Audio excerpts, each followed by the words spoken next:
নিজ বাড়ি থেকে চাকরি করে যাদের বেতন 12,000 টাকা এবং বাড়ি ভাড়া ও অন্যান্য ভাতা মিলিয়ে চাকরি শুরুতেই যারা 23,000 টাকার বেশি বেতন পান, তারা সরকারি সব ছুটি ভোগ করেন।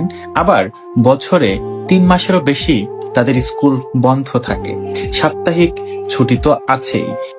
গরু, মুরগি, হাঁস, ছাগল পালন আছে, নিজের জমিতে চাষাবাদ আছে, আলাদা ব্যবসাও করার সুযোগ রয়েছে। নিজের ইচ্ছা মতো ছুটি নেওয়া যায়, মন না চাইলে স্কুলে নাও যাওয়া যায়। এতেও যদি তাদের না হয়, তাহলে যারা সেনাবাহিনী, বিমান বাহিনী, নৌবাহিনী, বিজিবি, পুলিশ ও আনসার বাহিনী বা ফায়ার সার্ভিসে যারা চাকরি করেন, তাদের কথাটা একটু ভাবুন। 17তম গ্রেডে তাদের মূল বেতন মাত্র 9,000 টাকা। সব ভাতা মিলিয়ে মোট 15,000 টাকার মতো পান। তারা বাড়ি থেকে অনেক দূরে চাকরি করেন, বাসা ভাড়া করে থাকতে হয়। তাদের নেই শুক্রবার, নেই শনিবার, নেই ছুটি, নেই আবার সরকারি দিনগুলোতেও ছুটি। বরং ডিউটি 12 থেকে 16 ঘন্টা পর্যন্ত।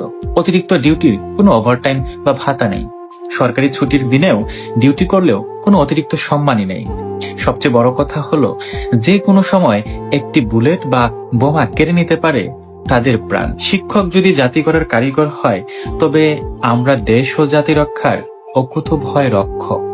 তাহলে তাদের কথা কেন কেউ বলে না?